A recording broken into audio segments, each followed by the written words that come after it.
Let's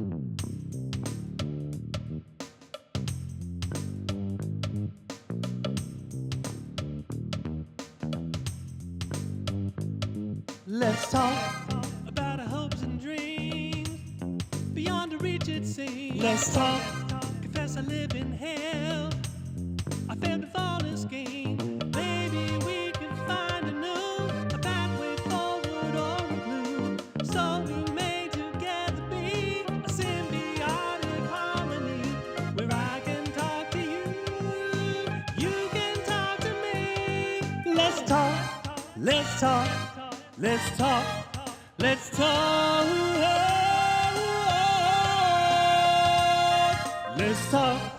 Welcome to the Talk Vermont, and I am pleased to welcome members, at least a portion of the membership, of the Green Mountain Gospel Choir, directed by Jonathan Ellwanger. It's a relatively new choir that began in 2024, so we're going to get to know them, the director, how they came into being, and what they plan to do with themselves as part of this marvelous organization called the Green Mountain Gospel Choir. So I'm going to start with you, Jonathan, and then I'm going to invite the rest of the choir members to chime in with questions I'll be asking each of you, okay?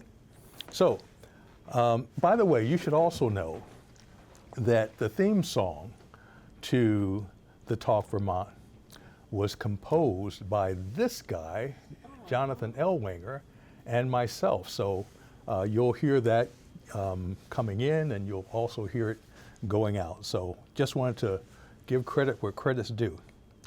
Jonathan, my first question is somewhat inspired by the late Sammy Davis Jr., who in a musical modern-day adaptation of Alice Through the Looking Glass played the voice of the Cheshire Cat. And he asked her, "What's a nice girl like you doing in a place like this?" So in a racially conscious America, I'm sure many viewers are wondering, what's a white guy like you doing with a group like this? Well, I'll try to give you enough context that you have an answer to your question, and then you can tell me if I'm giving too much or too little. Erring on the side of too much, going back to the very beginning, I'll just say I don't really know what else to do. I was born in Birmingham, Alabama. I like to tell the story once I learned that this was in fact the case, that my musical exposure there began, like everybody's, in the womb. So I was actually in the womb on the Selma to Montgomery March, where there would have been music being made as people made their way after being turned back the first time. And after coming into the world, I would have been in the balcony of the 16th Street Baptist Church. My dad being a pastor in Birmingham, serving an African-American congregation. The balcony being where the women and the babies would hang out while the pastors were down on the main floor. And of course, music would have been a part of all of that. And upon my dad taking a call to another African-American church, actually a church in transition in Milwaukee, a white church that was an enclave in the black community that knew, oh, we have to do something if we're not going to go extinct, and called a pastor with experience, a pastor who knew that, oh, worship had to reflect the people that you want in the pews. So very quickly, worship at Cross Lutheran Church evolved to include spirituals, gospel, other more contemporary less traditionally Lutheran kinds of musical experiences. That's what I grew up with in terms of what I can actually remember, and was blessed to grow up cross-culturally and to go to college and find after a couple years of not having that experience that, oh, I needed to fill a gap, and I joined the Northwestern Community Ensemble, which is the student-led gospel choir, which continues to this day at Northwestern University in Evanston. And after a few years in the Northwest suburbs, found my way to the south side of Chicago and Zion Lutheran Church, church very much like the church that I grew up in, where I served for the next 28 years.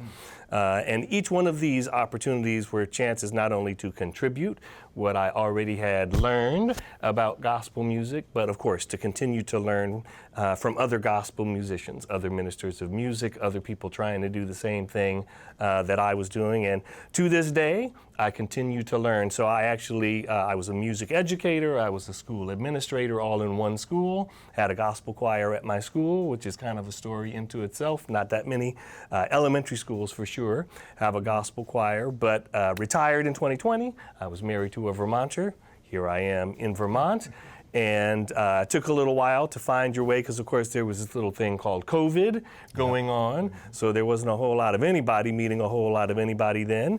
But eventually met you and some other folks and got connected with the Plattsburgh State Gospel Choir, Dexter Criss being the director, and found my way into what is a relatively small gospel choir community in this area, Plattsburgh State over there, Montpelier having a choir, and not a whole lot else unless you go further than that. And quickly started to ask myself and ask other people like you, why not in Burlington? There had been a tradition for a long time of a gospel festival that was hosted by New Alpha Missionary Baptist Church, that being kind of a special one-off kind of event. And when that kind of sunsetted, there was a vacuum that was waiting to be filled. And took a little while and a few people who were, I'll say, grease for the wheels, specifically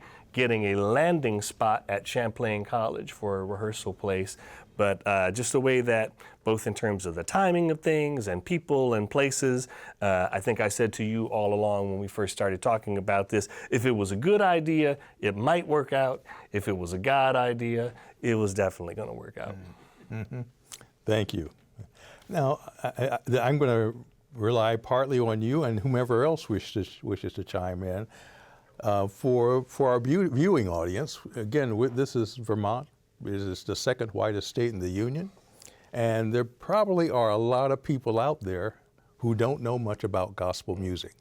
So I'm going to ask you and whomever else among us might acquaint us with gospel music, just a brief history, its origin, and how this music tradition came into America. Well, I was thinking about this question, and I was really thinking, because we have at least one college professor who is seated up here, that this would be a great college course. It's deep, it is complex, it involves centuries. So I'm going to try again to give my best succinct answer and say gospel is not one thing. Gospel is many things. It is an influence that has permeated most, I won't even just say most of American music in one way or another. But it's also been influenced by other strains of music in America, in particular other African American musical traditions. So like a lot of things, music, when slaves were brought here, was something that had to be on the down low.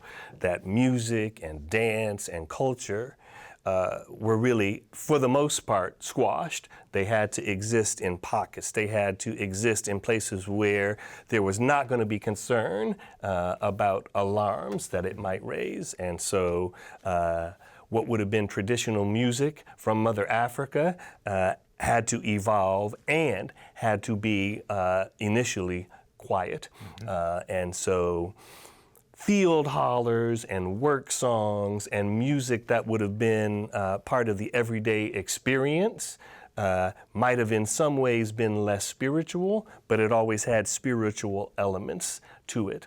And as slavery came to a close and Reconstruction down south and all kinds of things up north became possible, what had existed quietly began to find new ways to exist more publicly. And you had groups like the Fisk Jubilee Singers, who took, in particular, spirituals, which would have been kind of the evolution of work songs and field hollers and both solo things and call and response things.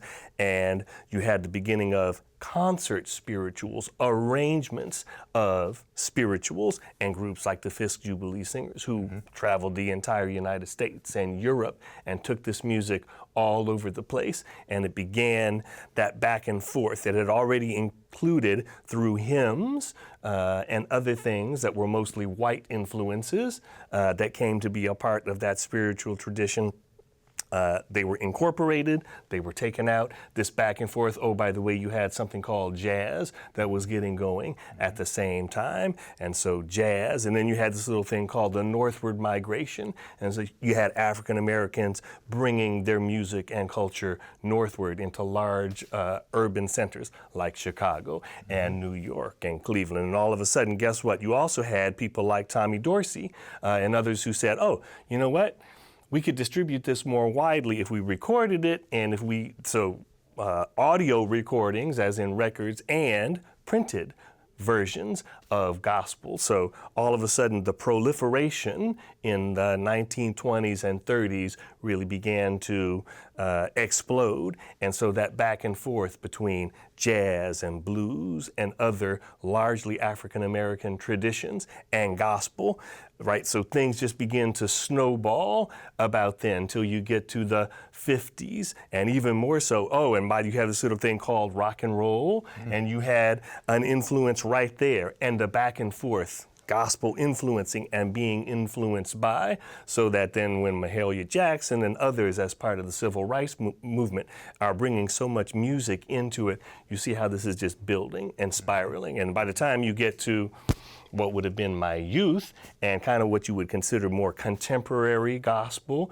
beginning to emerge, the Hawkins family and others, again, recording, making the music more widely available, and the tradition becoming something that becomes, part of movies and other things that get distributed even more widely than just in the African American community. Boom, boom, boom, layer upon layer upon layer of things just growing till you get to the place where we are now, where, to answer your question, in terms of what gospel music is and how people get drawn in, there's probably very few people who have not experienced gospel music in one way or another. And it's part of the reason that I think it resonates with so many people, is that even if it's not really a part of their own experience and tradition, they've at least consumed it. They know, oh, there's something there, first of all, that speaks to a lot of people. A lot of that has to do with the message, which is almost always uplifting, almost always about the possibility of hope and about the possibility of things getting better. And that goes all the way back to spirituals and so much of what had to be oriented toward the possibility of things being better than one's present situation. So you can trace back all these elements. That's everything from some things that we'll sing later, where the text of spirituals literally becomes the text of something that's in contemporary gospel, to the stories of overcomers, whether it's Shadrach, Meshach, and Abednego being in a furnace and not even getting hot, or whether it's Moses and the parting of the Red Sea, or, story after story after story that in spirituals and as they came to be included in contemporary gospel are all about the power of the possible. And everybody likes hearing that message, and a lot of people like to tap their foot and to clap their hands and to feel like, oh, that music actually moved me. It didn't just speak to me, not just the text, not just the lyrics, but the music itself made me feel something. That's great. And the interesting thing about gospel music is that though it comes out of a specifically African-American Christian tradition, it attracts people from a variety of faith traditions and no faith tradition at all. It somehow has this magnetism about it. Before we go any further, I want to, you probably noticed this wonderful gathering of members of the gospel choir. This is actually a small segment of the gospel choir, and we're hoping to provide you with a sampling of our music later on. But first I want to get to know the members here, ask you who you are, what do you do outside the gospel choir, and what attracted you to the gospel choir. And so there's a floating microphone there, and whomever wishes to be the brave soul to start picking it up and speaking, that will be great. Hello, my name. Is it on? It's on. Just talk into it. Hello, my name is Barbara Criss. I'm from Plattsburgh, New York, and I sing with the Plattsburgh State Gospel Choir. And I thought it would be wonderful. To me, I grew up in the church, both my mom and dad. Yes, and I'm a Southern girl, so hey y'all. The thing is, music to me is a gateway to the soul. I mean, I sing it all day, and you don't have a bad moment when you sing gospel music.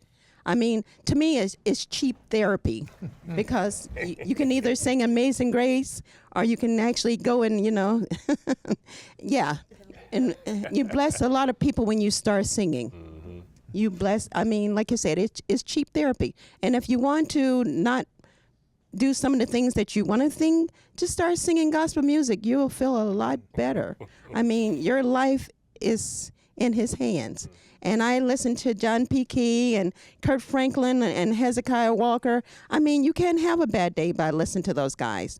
I mean, it's all uplifting. And I always say to people, instead of paying $50 for that therapies, come to a gospel choir. Sing with Jonathan and all of us, and have a good time. Release that stress. You'll be amazed of how you feel. Great. Thank you. Great. Thank you. Others? Hi, I'm Angie Pearson. And I was thinking to myself, what do I do outside of this? Well, I do a lot of singing in a lot of different choirs. I'm in 3 choirs right at this point. And I don't really do much else, and I'm also the church clerk at my church. Great. So, yeah, that's what I do, and the reason I sing is because it touches my heart and releases all that bad and negative energy, and positive energy comes in. Great. Great. Thank you. Hi, I'm Kenny St. Louis, originally from Burlington. I'm actually new to this choir. I've been here, about 7 weeks or so. Started a couple of years ago with the Plattsburgh State Gospel Choir after seeing a couple of their shows. I grew up not really religious, but Roman Catholic, practicing Catholic Christmas and Easter, and I got to college, and all of my friends were a very ecumenical group, different faiths, and we used to go church hopping every Sunday. I experienced different worships, different presentations, different ways of celebrating the same thing, and I'm not really a regular churchgoer, but gospel music has become my worship. I sing with these folks. I sing with the Plattsburgh State Gospel Choir, so I get to worship 3 times a week. And like Barbara said, it's uplifting, and you come in and you've had a bad day, you've had stress, you've had just life happen, and now you're singing about God and what he can do for you. And the message is just, it's absolutely freeing, and I found that it's the most fun way that I've ever had worshiping. Great. So, thank you. that's why I'm here. Next. Anyone else want to chime in? I'm George Fradenburg. I'm retired. It's the best job I've had in my whole life. And I don't sing gospel music. I live it. I was telling Steve, the cameraman, before we all got here about what we went through. My wife, Ellis, my son, Criss, my son, Barrett, and myself. Barrett was diagnosed with leukemia Martin Luther King Day, 1991. We live across the lake, the other side of the lake, in Port Kent. And, of course, Martin Luther King's speech was about freedom. We're free at last. But when that diagnosis came, our whole family was enslaved by this disease. Barrett was born at Easter, 1986. 3 minutes after Easter, or 3 minutes after midnight, after Easter, but we'll still call it Easter, okay? Diagnosed on Martin Luther King Day, went through chemotherapy, stays in the hospital over here, going back and forth constantly. Went into remission, and things got better.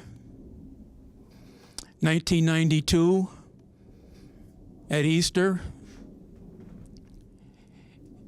after Easter, he had relapsed.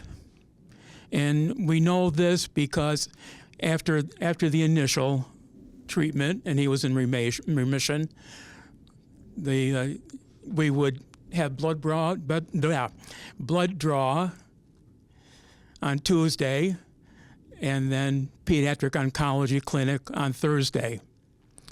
So the clinic before Easter, everything was good. The clinic after Easter, the leukemia was back, which meant next treatment was a bone marrow transplant. We wound up going to Fred Hutchinson Cancer Research Center in Seattle for that. Was out there from September until January. Went through everything that he had to go through. And we came home. Everything was going good. We had become a family again instead of having to deal with this disease all the time. There was hope. And then Easter 1992, no, that would be 90. The first relapse was 92. The second relapse was 93 after coming back. So he relapsed again at Easter. Gosh. Something about Easter. And because it was so soon after the bone marrow transplant, there was nothing else that could be done.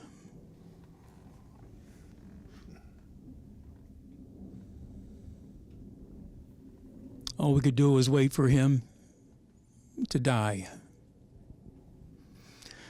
And he died July 5th, 1993. He died at home.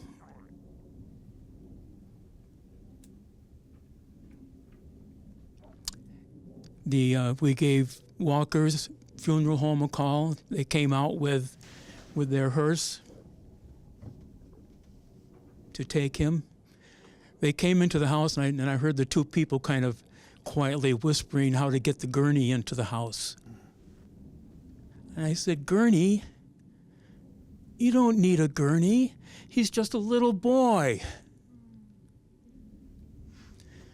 I wrapped him up in his blanket and carried him out to the hearse and gave him to them.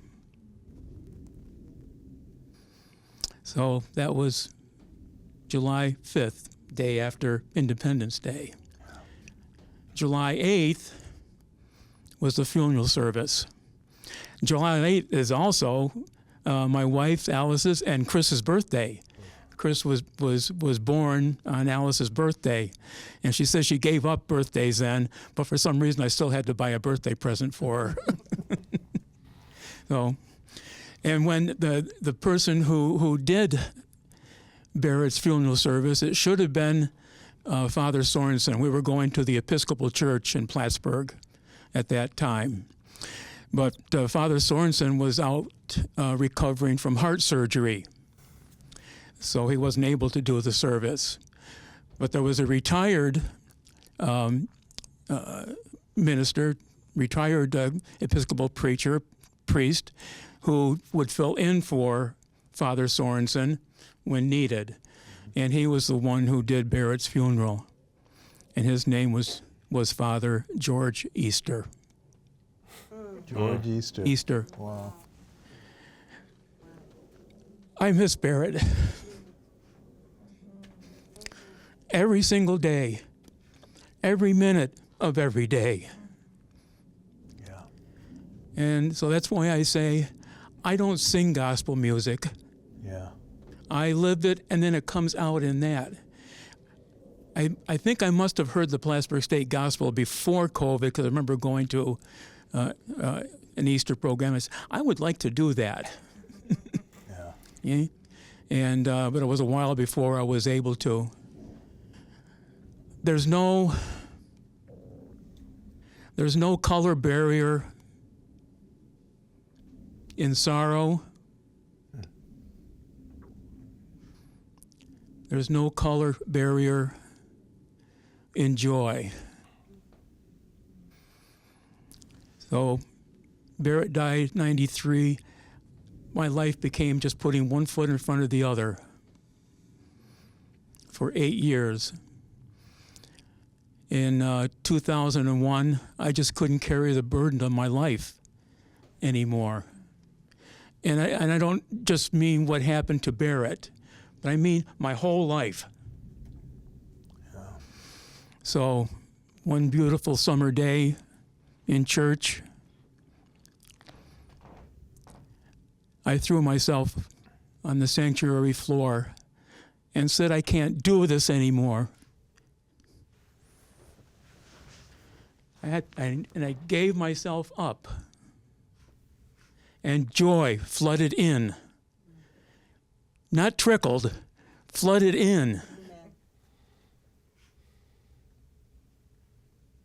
And that joy is still there. That joy is still there, along with the sorrow. Yeah. Yeah. There is no color barrier in sorrow and joy. It's there. Everybody goes through something.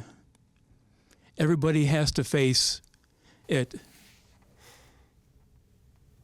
Yep. Instead of avoiding it.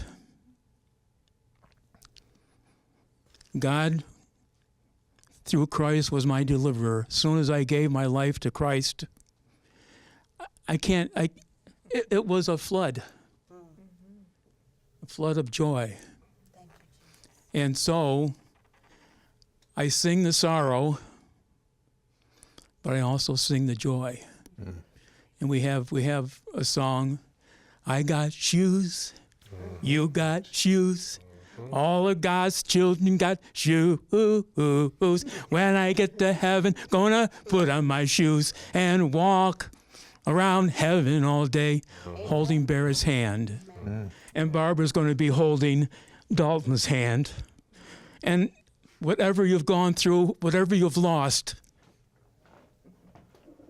it'll be restored to you. Amen. Thank you. Talk about a rock in a weary land. Amen. Amen. Others? Thank you for letting me do that. Oh, thank you. I'm Liz Dallas, and by daytime, I'm a leadership development coach, but I'm also a church lady. I'm a United Methodist.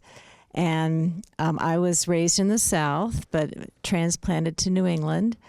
And I tell you, this is the best thing I do for myself all week.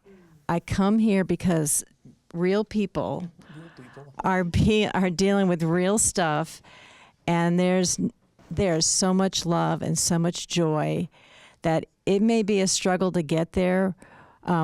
To rehearsal every week when we've got a lot of things pushing on us all week long. But boy, when we leave, I know I am full of joy. And that's why I sing. And then the bonus is getting to sing for other people and just share that love and a God that can be with us through all those challenges. Thank you. Hi, I'm Shilpa. I'm not particularly religious. I've never grown up religious, but I would call myself spiritual in the sense of I do like pray to the universe. I believe in Mother Earth, signs. I'm very big on like full moons and manifestations. And I did Gospel Fest when I was younger. One of the members, Criss, she's not here. She's coming to rehearsal later, but she is like a very good friend of mine and an advisor. And she helped me do Gospel Fest when I was younger with Dexter Criss, and I met a lot of these people through that. And my friends always say that I'm the most Christian atheist they've met, which I thought that was pretty funny. But when I do sing gospel, you know, a lot of people think about God and they think about that type of, you know, thing. And I think of my mom passed away when I was 15 to early onset Alzheimer's, unfortunately. And when I sing and I think about people like God uplifting, I kind of think about my mom's uplifting me. My mom's telling me it's going to get better. My mom's telling me that no matter what I'm going through, trials, tribulations, that it's going to get better. I have people to uplift me. And, you know, when I think about that, it makes coming here weekly basis, it's a release for me. And it just feels like I'm putting out energy. I'm putting out what's going on inside instead of just holding it in. And I love these people that I come and see, and I get to hear about their life, and they hear about mine. And just a couple weeks ago, they all sang happy birthday to me. And it just makes me feel loved. And I love putting out the music for people too. And I love, again, you know, it doesn't discriminate. And I'm a big Hamilton fan, and so what I always say is life doesn't discriminate between the sinners and the saints. So you just gotta wait for it, you know? And it will happen, and I just love that it's non-denominational. I think that's the word. Anybody of any walks of life, any religion, any color, any orientation, anything can come and join and just be in a community, and I love the community. Thank you, son. Anyone else?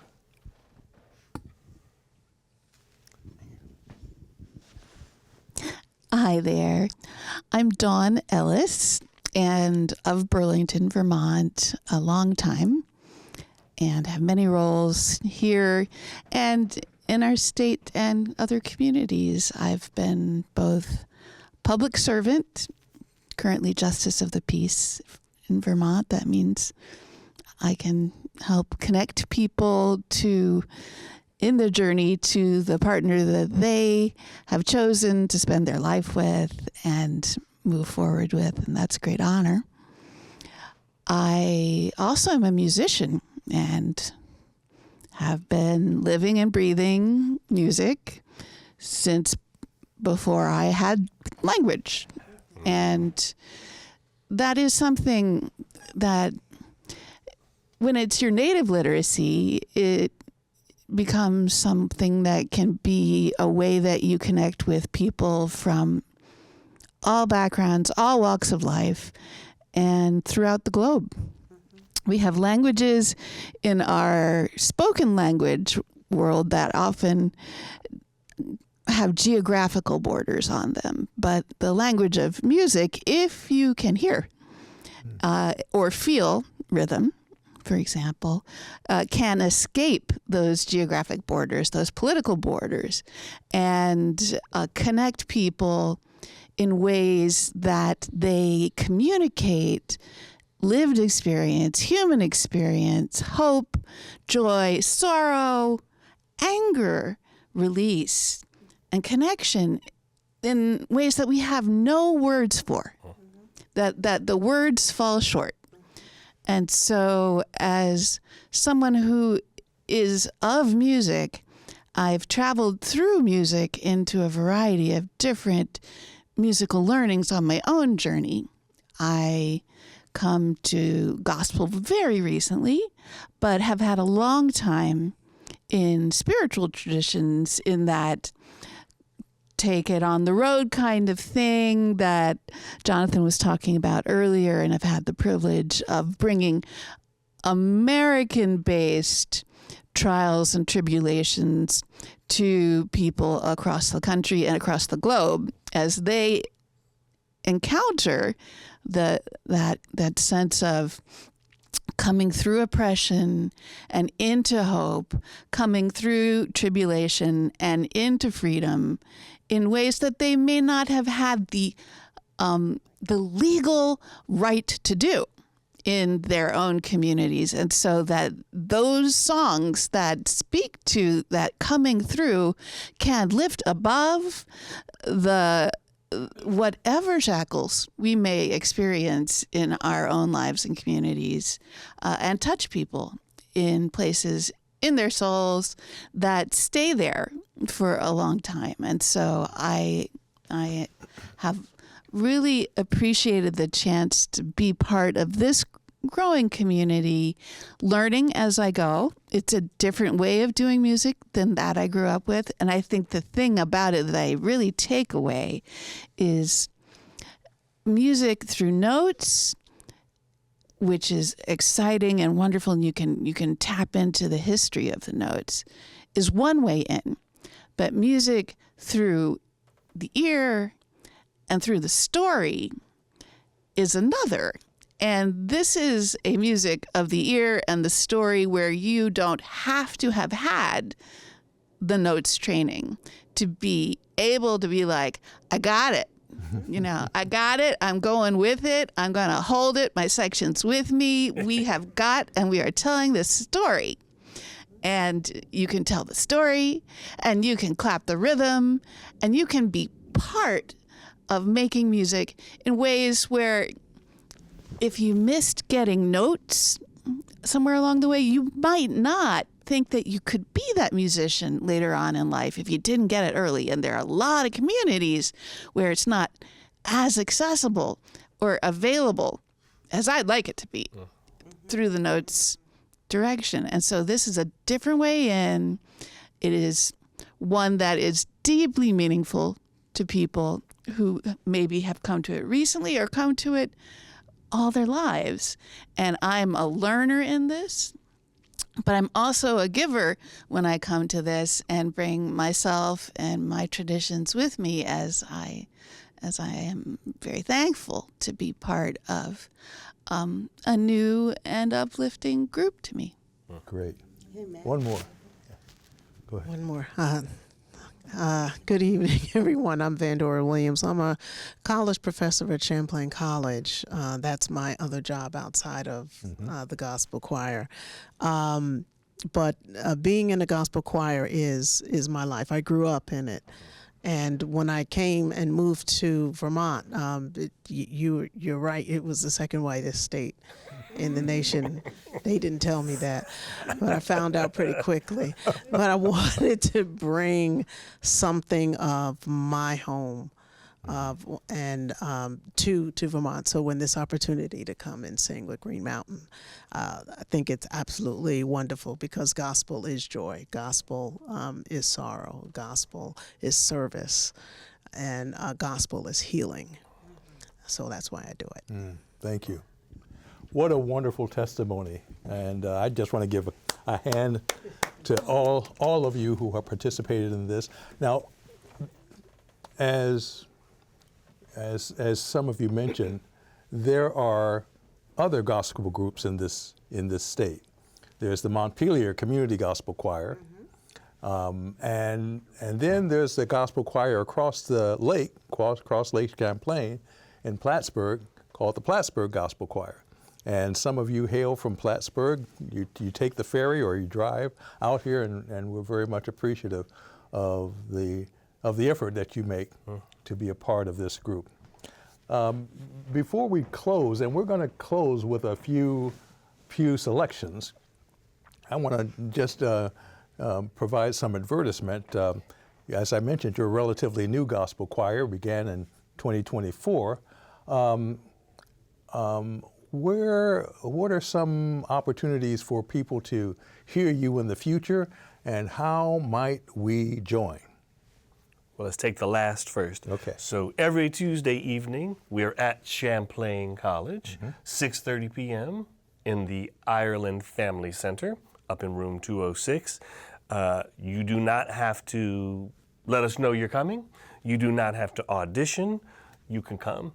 And it's amazing how we have attracted some members just by having a website. So somebody who was looking for a choir or looking for gospel music in this area found us. We have members who came to us because they were in the audience for one of our concerts and said, oh, I think I would like to do that. And so if you're hearing this and you're thinking you heard something that resonates with you, or you already know that gospel music resonates with you, we would love for you to come any Tuesday night. You don't have to sign up. You're not making a lifelong commitment. You can come and try it out Tuesday evening at 6:30 p.m. We'll be singing for sure in January and in February for Martin Luther King events and for Black History Month events. And those would be the next public performances that we know about for people to be able to come and hear us. Go to the website. If you just Google Green Mountain Gospel Choir, you'll get right to our Google website, and there's information there about our calendar, about the songs that we are singing, a little bit about us. You know, I'll put this period on, you know, what people believe and what they bring to the choir in terms of like the context for the music. I tell this choir what I would tell my school choir back in the day, which is, for some people, this is going to be a spiritual experience. It is sacred music. You can't avoid that. God is in it because God is right there in the lyrics. The Spirit is there in the music and in the ensemble. But for somebody who's not a believer, you have to believe in the power of the music. And there's nobody who is going to be in a choir like this who doesn't believe that the music has power. And if you add to that the belief in a higher power, that's when you have lightning in a bottle, and it's not just good music that makes you feel good. It is true that gospel means good news, and it's why you heard so many people who take that away as part of what they get from gospel music is that, oh, it's good news. And boy, do we live in a world that needs good news. We do. So yeah, that's our open invitation for you to come and get some. Don't just get it occasionally, if you could get it every week. Mm-hmm. Great, great. And as one person mentioned, you don't have to know how to read music to be a part of this group. You can come in. Most of the music is learned by ear. This guy will sing each part, and we'll somehow learn it. So it's a wonderful opportunity to grow and learn in community of wonderful people. We are going to sign off with music. We're going to serenade you with a few selections, but before we go, I want to let you know that our next production, our next program will feature Vermont artist Janet McKenzie, who has incurred much praise, but also much controversy because of the way she portrays, she paints religious paintings in a way that's inclusive of everyone. And so that has brought her much praise, as I mentioned, but also a lot of controversy. And so we're going to get to know her and get to know her work in December. And because her works are featured around, feature religious works, it's going to be our Christmas celebration of her work. While this month, in November, this will be our Thanksgiving program featuring the Green Mountain Gospel Choir, because what they sing are songs of Thanksgiving. Mm-hmm. So let's close with that. We're so glad that you join us. I ask you to be safe, be well, and be blessed. Thank you for joining us, and I'll see you next time.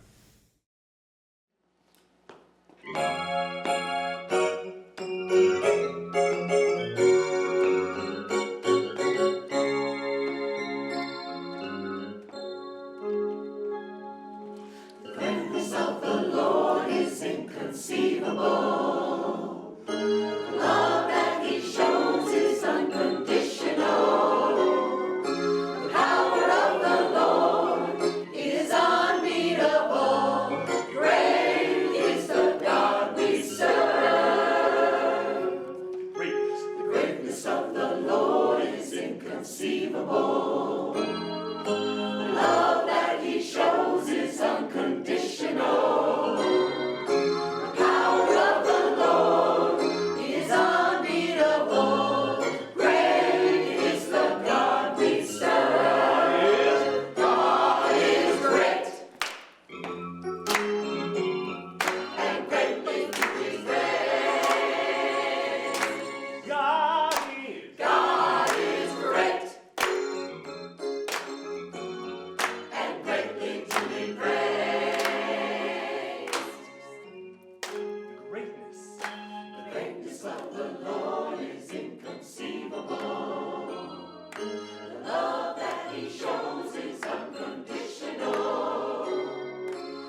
If God is great and greatly to be praised, then he's proven himself a few times to be a rock in a weary land.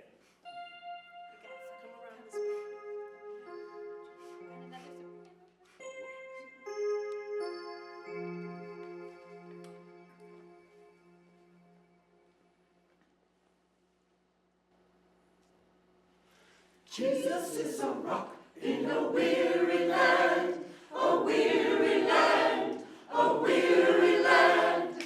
Jesus is a rock in a weary land, a shelter in a time of storm. He's going to get to edit this. So, altos, I'd like you on the first note.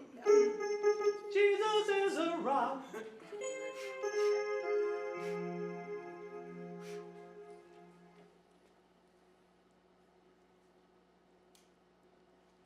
Jesus is a rock in a weary land, a weary land, a weary land. Jesus is a rock in a weary land, a shelter in a time of storm. Jesus is a rock in a weary land, a weary land, a weary land. Jesus is a rock in a weary land, a shelter in a time of storm. I would not be a sailor. I'll tell you the reason why. I'm afraid the Lord might call my name, and I wouldn't be ready to die. Jesus is a rock in a weary land, a weary land, a weary land. Jesus is a rock in a weary land, a shelter in a time of storm. I would not be a backslider. I'll tell you the reason why. I'm afraid the Lord might call my name, and I wouldn't be ready to die. Jesus is a rock in a weary land, a weary land, a weary land. Jesus is a rock in a weary land, a shelter in a time of storm. He is a rock in a weary land. He is a rock in a weary land. He is a rock in a weary land, a shelter in a time of storm. He is a rock in a weary land. He is a rock in a weary land. He is a rock in a weary land, a shelter in a time of storm. Has he ever made a way when you didn't have a dime? Has he ever stepped in just right on time? Has he ever picked you up when you were down? Has he ever placed your feet on solid ground? Then you know he is a rock in a weary land, a weary land, a weary land. Then you know he is a rock in a weary land, a shelter in a time of storm. Has he ever made a way when you didn't have a dime? Has he ever stepped in just right on time? Has he ever picked you up when you were down? Has he ever placed your feet on solid ground? Then you know he is a rock in a weary land, a weary land, a weary land. Then you know he is a rock in a weary land, a shelter in a time of storm. Jesus is a rock in a weary land, a weary land. Oh yes, he is a rock, yes, in a weary land, a shelter in a time of storm. Altos. Jesus is a rock, and he is my shelter in a time of storm. Yes, in a weary land, a shelter in a time of storm. Tenors. Jesus is a rock in a weary land, shelter in a time of storm. oh yes, in a weary land, a shelter in a time of storm. Jesus is a rock and he is my shelter in a time of storm.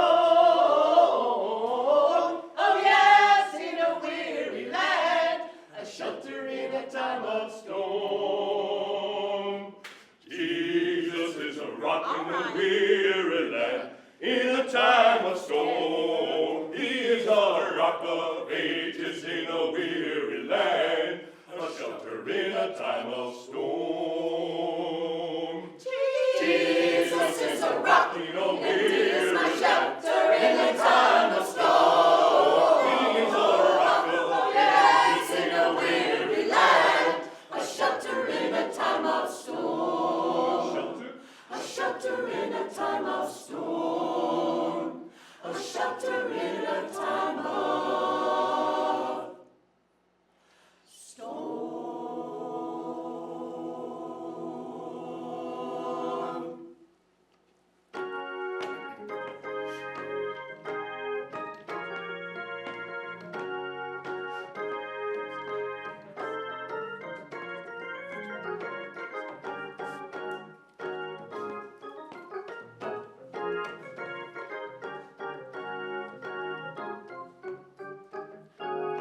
Jesus is a rock in a weary land.